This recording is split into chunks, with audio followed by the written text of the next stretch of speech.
السلام عليكم ورحمة الله تعالى وبركاته. مرحبا بكم على قناتكم شيوات سهلة مع مريم، ودائما مع اقتراحات لوجبة الفطور للشهر الكريم رمضان. كنتمنى ينال الاعجاب ديالكم هذا الاقتراح اللي هو عبارة على طاجين ديال كويرات ديال السردين بالخضرة، كيجيو رائعين بطريقة اللي زوينة وما تجيش باينة فيه الخضرة نهائيا. وغنقترح عليكم كذلك بريوات اللي كيجيو معمرين بواحد الحشوة الاقتصادية وكتجي بنينة بزاف بدون قلي، يعني غادي نطيبوهم في الفرن وكيجيو مقرمشين كما كتسمعوا القرمشة. نتمنى انهم ينالوا الاعجاب ديالكم. ما نطولش عليكم الفيديو، نخليكم مع طريقة تحضير هاد الفطور ان شاء الله. وغنبداو على بركه الله. هنا في الطاجين غادي نوضع صوص مطيشه. هنا بالنسبه لهاد الصوص هذه انا ديجا محضرها، يعني معلباها في القريات. تقدروا توضعوا الصوص جاهزه اللي كتباع جاهزه، اولا تقدروا تحكوا غير مطيشه بعد ما كتحيدوا ليها الزريعه ديالها كتحكوها. هنايا غادي ناخذ شويه ديال الملح كما كتشوفوا، وغادي نضيف شويه ديال الابزار، شويه ديال الزعتر، وشويه ديال الخرقوم وزيت الزيتون. هادو هما يعني المكونات اللي غادي نضيف لهاد لاصوص هادي، وغادي نخليها حتى كتسخن لان ديجا طايبه قبل عاد وضعتها في القريعات.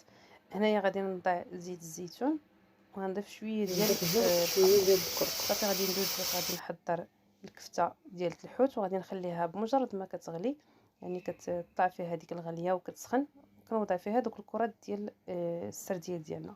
بالنسبه للسرديل كما شفتوا هنايا طحنته في العشوار، كنطحنو حتى كيولي ليا كفته. وغادي نضيف عليه هاد الخضر هادي كما كتشوفوا. هنايا عندي واحد الكورجيطه صغيره محكوكه، وكذلك جزره محكوكه، وبصله صغيره اللي مشلضه. هنايا حاولوا انكم تاخذوهم يعني شويه صغار على حسب. هنا بالنسبه للسردين انا خديت نص كيلو، يعني وضعت حبه حبه من كل حاجه. وهنايا غادي نوضع شويه ديال المعدنوس وشويه ديال القزبر، وغادي نحك جوج فصوصات ديال الثومه. كما كتعرفوا الشرموله المغربيه يعني كنوضعوا الثومه والربيع، وغادي نضيف التوابل.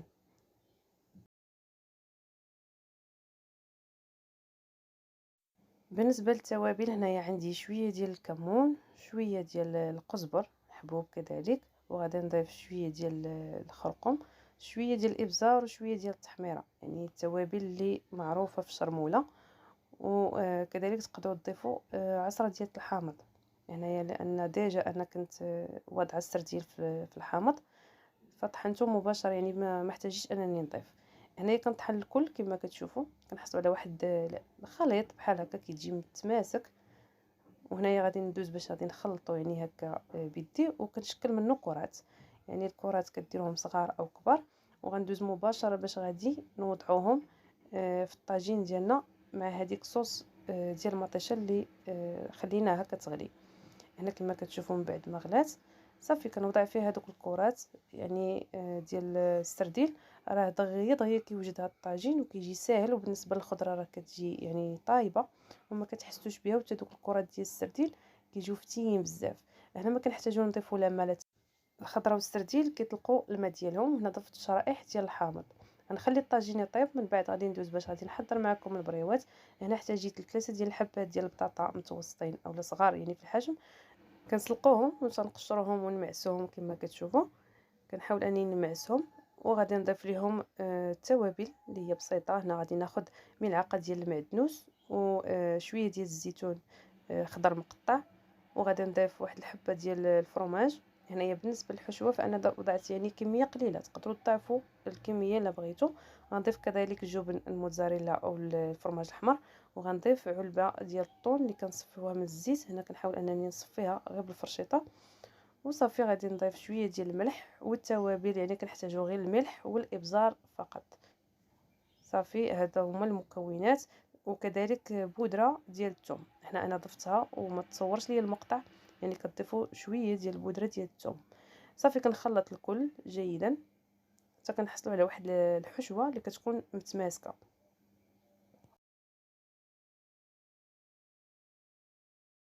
هذه هي الحشوه ديالي. من بعد ما جمعتها غادي ندوز باش غادي نعمر الورقه. بالنسبه للورقه انا حضرتها في البيت كما كتشوفوا، راه كتجي رقيقه بزاف، يعني وضعتها يعني حضرتها غير في البيت عندي. تقدروا تاخذوا ديال البخار اولا يعني تخدموا حتى بورق الفيلو فكيجي رائع. انا ديجا محضراه معكم ومنزلاه في القناه، تقدروا ترجعوا للقناه وغتلقاو يعني الطريقه ديالو. هنا كما شفتوا كنحاول نعمر على شكل البريوه. تقدروا كذلك تعمروهم على شكل سيجار. صافي كنطوي البريوه ديالي وغادي نستمر بنفس الطريقه حتى كنطوي البريوات ديالي ونتلاقاو.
وهنا بعد ما انتهيت غادي ندوز باش غادي نطيبوهم ندخلوهم الفرن. من قبل كندهنوهم هكا بشويه ديال الزيت اللي كنوضع فيها شويه ديال التحميره او الفلفل الاحمر، وكندهن فقط بالزيت، يعني كتصفى لي ديك الزيت وكندهن بها باش كتعطينا اللون البريوات ديالنا. هنايا من بعد ما غندهنوهم ندخلوهم الفران يطيبوا، وندوزو باش غنشوفوا الطاجين ديالنا من بعد ما كيطيب. كما كتلاحظوا هنايا باقي شويه يعني تشرب ليا هذاك الماء او المريقه عفوا. صافي يعني على حسب نتوما كتخليو المريقه على حسب نتوما شنو كتبغيو. هنا من بعد ما طاب كما كتشوفوا درت ليه واحد الرشه ديال المعدنوس من الفوق، وتقدروا تضيفوا معاه كذلك الزيتون. وصافي هادو هما البريوات. هنايا كما شفتوا تعمدت انني ندير لهم واحد نص طيبه، وراه واخا هكذا تيجيو مقرمشين وكتجي الحشوه رائعه كتجي بنينه.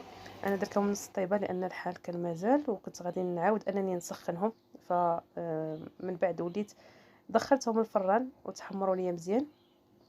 صافي هذا هو الشكل النهائي ديال الاطباق ديالنا. هنا كما كتشوفوا عاودت صورتهم معكم على طاوله ديال الافطار، وكما كتسمعوا القرمشه راه كيجيو زوينين. انا كنأكد على ان الحشوه راه كتجي لذيذه. تقدروا كذلك تضيفوا لها الشاركوتري اولا المورتاديلا. صافي هنايا وصلنا لنهايه لا فيديو. كنتمنى ينال الاعجاب ديالكم الاقتراحات اللي اقترحتها لكم، وكنضرب لكم موعد الى فيديو جاي ان شاء الله في وصفه جديده.